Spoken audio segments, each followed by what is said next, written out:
to another episode of Coffee Chat and my new backdrop setup. Still tweaking the setup, the placement of the camera and the mic and all of that jazz, but I wanted to give this a little whirl. Sorry, I was looking to the right.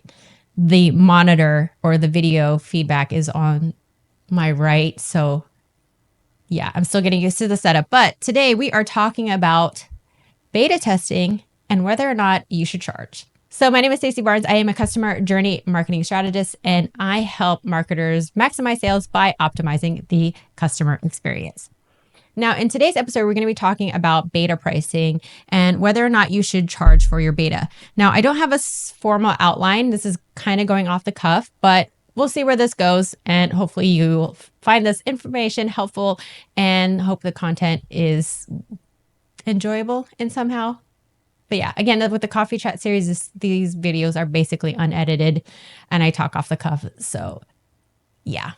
All right. So we're going to be talking about whether or not you should charge for your beta program. And the inspiration for this video is a video about a piece of beta tech that was released way before it's actually ready for regular consumer consumption. So I think what they wanted to do with this tech, essentially what it is, it's an AI in a box. It's a little square. It's about half the size of an iPhone. So it's like, it's called the Rabbit, but it's about half the size of an iPhone. It's like a bright orange box. You can Google it. You'll notice it immediately. But basically what it is you treat it like you would ChatGPT or any kind of AI. And that's basically what it is. It's ChatGPT in a box to oversimplify it. But the point is that what it's supposed to do is not only give you answers the way that a ChatGPT would, but also it's supposed to order you food, help you plan your day, and all of that jazz. Similar to the commercials, I don't know if you've seen the Hey Siri commercials where it's like, hey Siri, what's the weather like? Hey Siri, what's my day look like? Et cetera, et cetera. The difference between Siri and the artificial intelligence is that Siri uses a series of code to help create a response, whereas with the AI, it helps generate a response based on input. So for example, if you need Siri to order you a cheeseburger, you need to tell it, I want a cheeseburger. I don't even know if you can order from Siri. I'm just saying this is how Siri works. You want to order a cheeseburger from where? From McDonald's. Which McDonald's? On whatever road, and I want it at 11:45 p.m. Like, you have to be super, super specific. If you miss any data points, Siri will fail.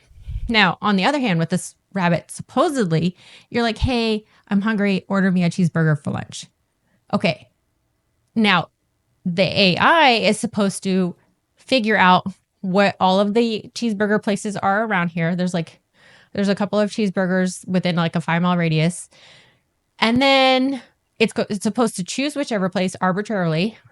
It's just like, okay, I'm going to pick the closest one right here. And it's going to pick probably a standard cheeseburger, probably the standard meal size, probably a Coke if I decide to say, hey, give me a value meal. And it's supposed to do that using AI. Whereas with Siri or apps like DoorDash, you have to be very specific in exactly what you want. Whereas with the AI tech, it just picks for you. It's like, okay, you gave me a general idea. I'm just going to go to any place. Similar to if you had a friend and you're like, hey, can you get me some, somebody, your friend's running out, or your coworker, they're like saying, hey, Stacey, I'm going to run out to go get McDonald's. Do you want anything? If I'm picky, I'll be like, hey, yes, get me a whatever Big Mac with medium fries and a Coke, whatever. Actually, can't have a cheeseburger. But that's a whole story. Okay. So I tell them, you know what? It doesn't matter. Get me anything. And they'll just literally get you anything. And same with like the Rabbit. It'll do the same thing. Maybe it decides that day it wants to give you chicken nuggets. Who knows? But either way, your friend is getting you something from McDonald's, whatever's on their menu. They're just going to pick something, and that's what your lunch is going to be. So the problem with the Rabbit is that it actually does not work that way. It is actually hard coded more like Siri it functions more like a Siri than it does an artificial intelligence. And that is the issue with this AI in a box. It's one thing if it was great if it worked. If I could just be like, hey, get me something for lunch, it'll just randomly select whatever restaurant and bring me something to my door. That's ideally how it would work. Or let's say you want to make fish tacos. I don't know. So it's like, hey, I want to make fish tacos for dinner tomorrow. Order me the ingredients on time and have it sent to the door. Okay, so it's supposed to recognize exactly what you need. Whereas if you do that if you place an order with HelloFresh or not HelloFresh, Amazon Fresh, Amazon Prime, whatever. So you were like, you want to make fish tacos, you have to input all of the ingredients exactly and, place an order and then have it sent to your door. Supposedly this AI is supposed to save you time and it already knows. It'll search, okay, this is what fish tacos need. I'm going to place the order on Amazon Fresh and I'm going to have it sent to your door. So supposedly it's supposed to save you time. That's what it's supposed to do. The problem is that it doesn't work that way. Again, it's hard-coded more like a Siri than it is an AI. So what is the point of this video and what does this have to do with beta testing pricing and actual product pricing? Okay, back to beta pricing. This AI although it is valued, it is priced at $200. There's a similar version of it that's just as bad that's priced at almost, I think, anywhere from $700 to $800. And there's a $24 subscription for a piece of tech that essentially is just another Siri. It's like a combination of Siri and ChatGPT. Like there's no new functionality to this piece of tech, except that you carry it separately from your smartphone, which is really weird. But some tech enthusiasts really want to try it out. And so they go ahead and order the Rabbit, which is $200 retail from the video that I learned. I don't remember who it was. I think it was CoffeeZilla. I'll try to link up in the show notes. But yeah, so it's a $200 piece of tech that only works sometimes, but no better than a smartphone, really. So why would you want to buy this piece of tech? Well, what this tech company is trying to do is it's trying to run a beta test while posing itself as a finished product. That's where the problem comes in, is that it's advertising people on what it could be, but not on what it actually is, which is basically a smartphone that's half the size, that's something that's half the size of a smartphone, doesn't have a touchscreen, works like a Siri, and has ChatGPT built in. That's basically what it does, or the capabilities that it actually has, as opposed to being an actual smart AI. But they're pricing it $200. $200 is actually a fair price for what it is, kind of, sort of. I mean, really, I'm not going to pay you $200 for a piece of AI tech that doesn't work really well. But some people might. And what they're trying to do, the company is trying to run those beta tests, collect data from the users that are using it to build future iterations of the product. So they're trying to gather the data by having people actively use the product, but half the time it doesn't work. The DoorDash doesn't work. It doesn't even work. But essentially, again, they're using it to build future iterations of the product. So it is an unfinished product posing as a finished product and on sale like it would be a finished product. And with the thing is, with tech like that, it's not good from a customer experience. And that's essentially what my point is with this. When the iPhone first came out, it was a touchscreen phone, but it worked. I mean, it had some bugs and things like that. But based on what it said on the box, it does this, this, and this on a touchscreen phone. It essentially did what it says it could do. Aside from bugs like that, it generally worked. Whereas nowadays, they're trying to release tech and say, hey, buy this new iPhone AI or whatever, but I'm not saying Apple will do this, but they're trying to release tech before it's done and trying to collect data from the experience to build future iterations of the product. But they're charging full price for this new tech. And so from a user perspective, it's not great. And for those early adopters, also not great. There are some early adopters who don't mind this kind of situation, but for the average consumer, you don't want to purchase something that has no like reviews essentially. So you want to purchase something that has a few reviews at least, so you know what you're getting into. In this instance, those early adopters are quickly finding out that this rabbit or AI in a box is not quite what it seems like, or not quite what is advertised. So should you charge for your beta, or should you offer a steep discount or offer for free? That is the inspiration from today's video. So if you're deciding on whether or not you should charge for your beta, there are 3 things that you want to consider before charging. Number 1 is if the product itself is not done, but the method has been tested, then you may be more in a position to charge. For example, if you have a methodology for weight loss and you've tried it on a few clients and it works for those specific clients and you have a high success rate, then yes, you can use those as testimonials saying that the same methodology has worked for your past clients. It's just now packaged differently in something like an online course or online program. So in that instance, 1, it's a methodology that has been tested and has proven case studies. So in that instance, yes, you could probably charge for your beta. Number 2 is if you have experience in this field. So similar to the one before where you have case studies, where you have extensive knowledge in the field, you are just packaging the information differently. So for example, if you are a therapist or whatever, and you are selling a product called, I don't know, the Happy Membership, and in your real line of work, you've worked with clients to help them go from being sad to now happy. I'm trying to use very ambiguous non-medical terms, but you essentially are creating a membership that gets them from being sad to help them being happy. But you have the credentials, you are a licensed therapist, and you have worked with clients before, but now you want to sell this membership. It is, again, you have the credentials. This may be a different methodology for you, but you have the credentials. You've worked with several clients and you have a good understanding of the concept. So in that case, yes, you could probably charge for the beta. The other, I've seen this before too. If you have a large client base, let's say 10,000 plus followers or 10,000 plus people subscribe to your email list, and you've sold a program that's not necessarily the same, but within the same industry or the same kind of complementary program. Let's say you are I'm pulling from thin air here. Let's say you sold a course on photography and you've taught people how to shoot on camera.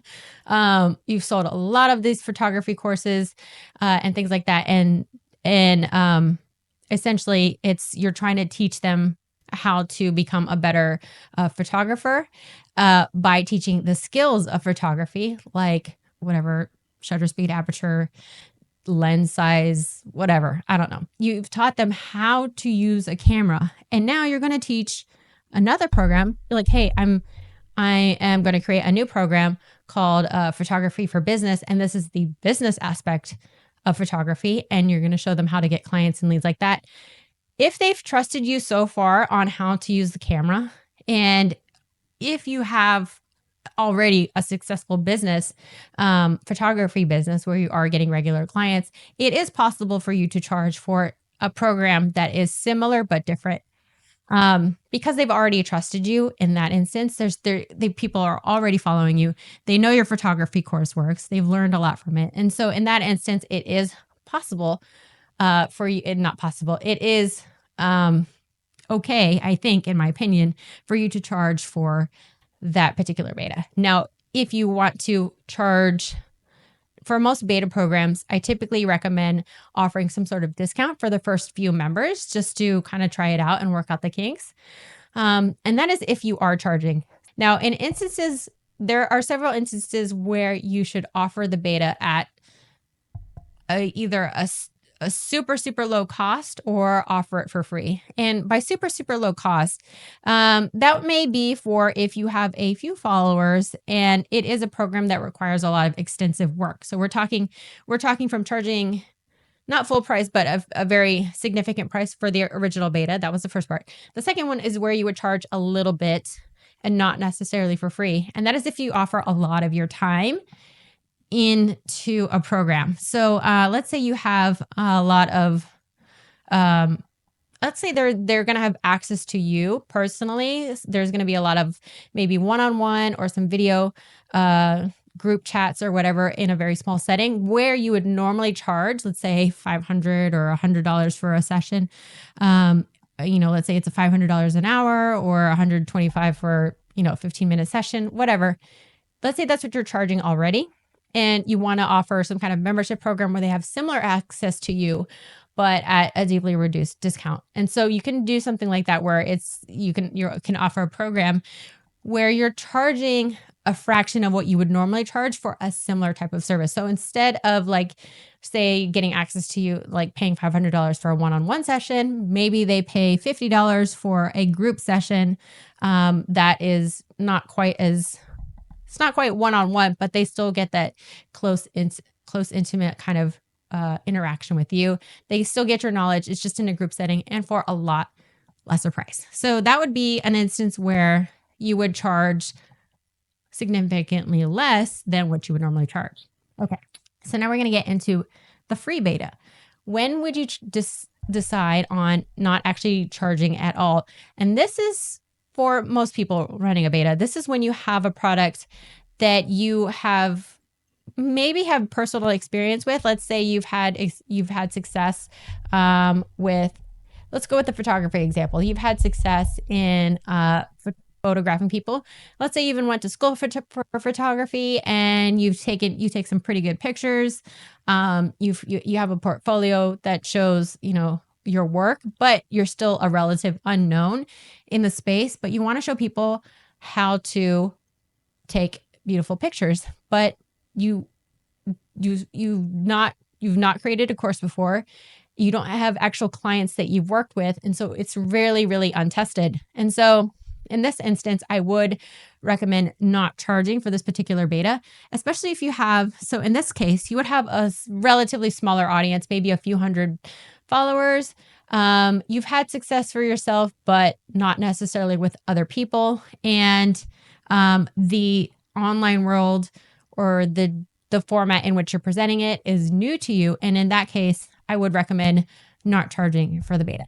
Okay. So to recap, charge for the beta if you've had significant success working with other people, you have licensed credentials and you've worked with similar people in the past, or you have a very large following that has paid you money before and understands how you teach and things like that, and you're offering a very similar product. So in that instance, yes, I would charge for the beta. The significantly reduced cost is if you're offering a service that you would normally offer one-on-one or in some kind of smaller capacity, but you're offering it in a group setting where people can get access to you for a lot less, for a reduced price than you normally would if they could one-on-one. And so you're offering it, it's not quite untested, but you are offering a lot of value at a significantly reduced price. Again, a lot of value for a significantly reduced price, like almost 90%. And then finally, the free beta, and this is for where most people land, is when you have a product that's completely untested. It's completely untested. You're not used to the online course framework, or you're not used to the online membership framework, but you want to get people in there to kind of see what their feedback is on the actual content itself. And so you're requiring a lot from the people on their end to give you feedback on the actual product.